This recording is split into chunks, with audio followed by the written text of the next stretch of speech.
capítulo 4, del 1 al 6. Voy a ir rotando entre Reina Valera 60 y NTV. El versículo 1 lo voy a leer en NTV porque le da más sentido conforme al original.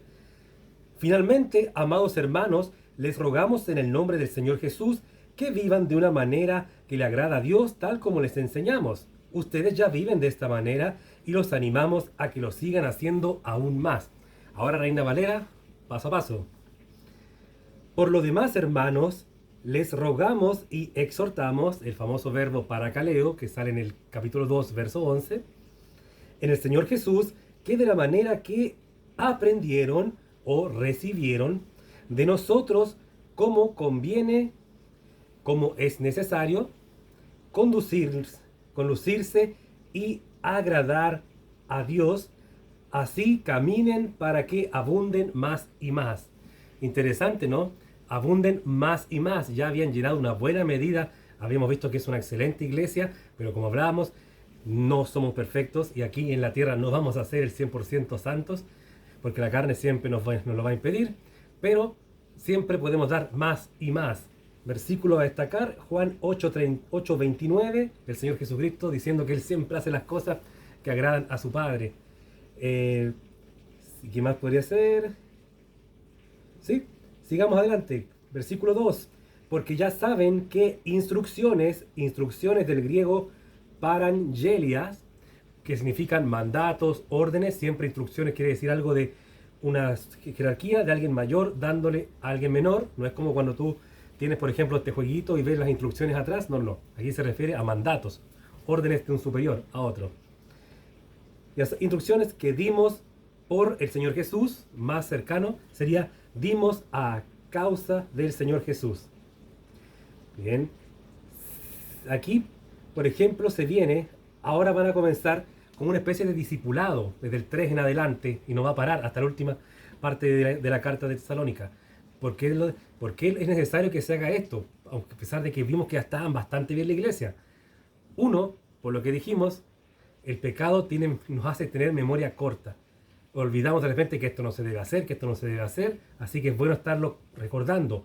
Dos, es bueno que se vuelva a hacer este discipulado que va a empezar, para que se le sepa cómo enseñar a la gente nueva.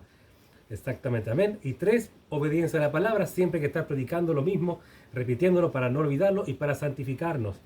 Así que dice después el versículo 3, pues la voluntad de Dios es su santificación.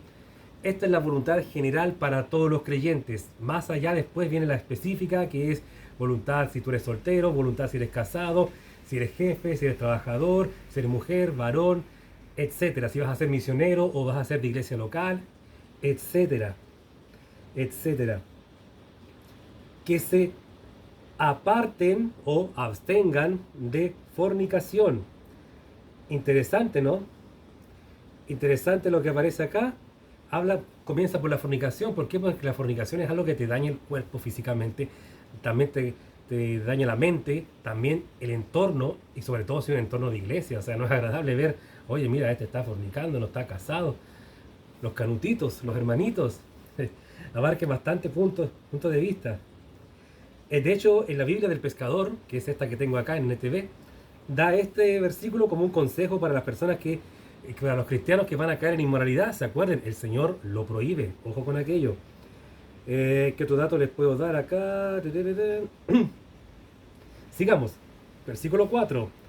Que cada uno de ustedes sepa tener su propia esposa en santidad y honor.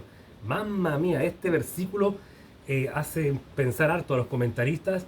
Lo reconozco. Antes de leerlo en contexto, yo pensaba que se refería literalmente a la esposa, a la mujer del varón.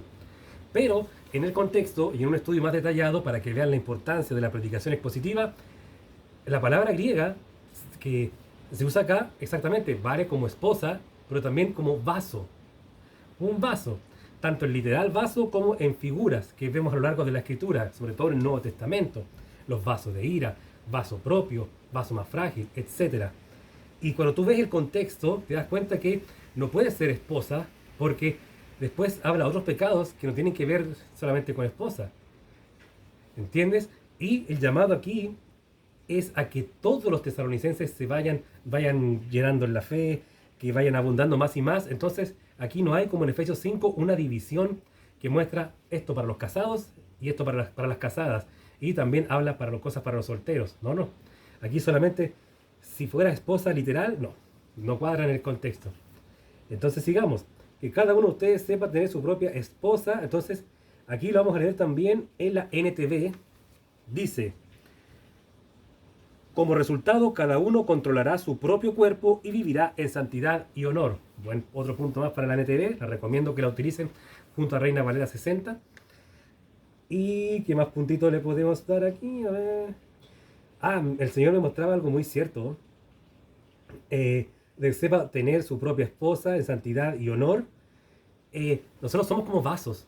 Cuando tú tomas un vaso, si el vaso está sucio o un poco sucio, no se puede usar, no le puedes echar el agüita para dar. Pero si el vaso está limpio, si el vaso está santificado, tú estás santificado, querido hermano, entonces este vaso lo puedes usar para llenarlo con el líquido que te gusta y cumplir su propósito. Interesante, ¿no? La analogía del vaso. Así el Señor me lo mostraba en este estudio.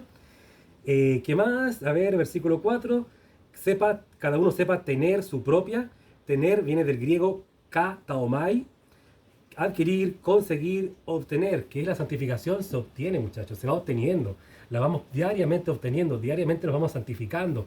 Así que el verbo está muy bien puesto ahí. Y quedaría así en un más cercano a los originales.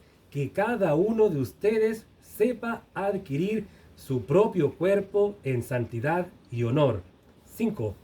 No en pasión, también puede ser deseos, de concupiscencia, como los gentiles que no conocen a Dios. El conocen es el verbo ginomai, si no me equivoco, que es el verbo que habla de un conocimiento más íntimo, no de, por ejemplo, sí, yo sé que existe esto. Sí, yo sé que existe, yo he estado ahí, yo vivo ahí, yo he profundizado ahí. Muy diferente, ¿no? Recuerden que en el griego, para el verbo conocer y saber, hay una cantidad de verbos, queridos muchachos. Ustedes lo pueden ver en la concordancia Strong o la concordancia Vine. Montonísimos. Y el 5 entonces, como los gentiles que no conocen a Dios. Otro punto a favor de la NTV en esta ocasión. Dice: no en pasiones sensuales como viven los paganos que no conocen a Dios. Está más cercano la NTV al original griego. Y qué interesante. Pero, viendo el griego más cercano todavía, en lugar de que no conocen, es que no han conocido. Y me gusta aquello, no han conocido, porque habla como de esperanza, de que algún día conocerán al Señor, de que lo conocerán como Salvador, no como el Dios, sí, el Creador, sí, yo soy ateo, sé que Dios es lo que creen los cristianos, sino que no lo han conocido todavía. Después lo iban a seguir conociendo, y me imagino que en Tesalónica muchos más lo conocieron, porque había buen testimonio acá en este hermoso país, esta hermosa ciudad. No en pasión de concupiscencia. ¿Algún apunte? No, pasamos de algo al 6, el último. Que ninguno agravie, que ninguno vaya por encima, ni engañe. Engañe en el griego sería pleonecteo.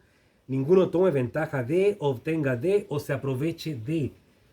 Repetimos, que ninguno se pase por encima ni se aproveche en nada a su hermano, porque el Señor es vengador o castigador de todo esto, como ya les habíamos dicho y testificado encarecidamente o encarecido grandemente.